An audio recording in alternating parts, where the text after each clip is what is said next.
Yenge keno ba mafumu yenge keno ya beno ba mafumu bubu beto kuvana na mbundani awa na sika tata ntumwa yambi beno meku tubake le 8 mars iki mama nchino kena kuzonda na kachina yambi fana beno Josela beto le 8 mars yango muchindu beno kena kanisile yako. Comme la fête il y a 8 mars, pas 8 mars, c'est que ça me fait 8 mars, c'est ya. Donc la journée à 8 mars, c'est que la baquette, tu vas y aller nous, batala kapasi, ça me la journée là. Ba me nunga buto kamula kipoa sababu ya kana ba mama kena kutelama bakena kununga bakena kutelama tu la dibungu na kusasuna mpolokese yake sala baina tekilaka avant beto banunga kana katina yao.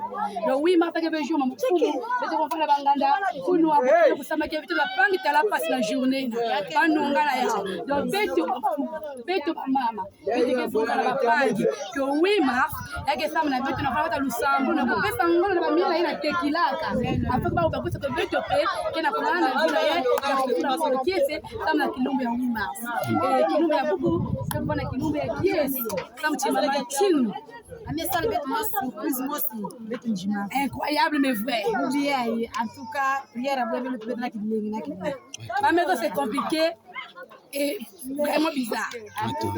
On ne s'attendait pas à la visite de la reine Waka. Ça a été pour nous une grande surprise. Vous devez encore retenir que le 8 mars, ça va chauffer.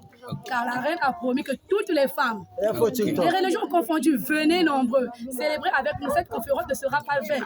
Mais nous allons témoigner la grandeur des femmes battantes qui ont combattu ce jour et qui ont vécu ce jour. En tout cas, merci. Donc, merci encore. En attendant la réponse de la reine, la manière qu'elle a dit dans le culte, que le mardi, plus tard, mercredi, tout le monde, vous devez être au culte pour voir la réponse de la reine. En tout cas, merci, frère. Nous sommes très contents et que la grâce divine aussi localise toujours notre reine.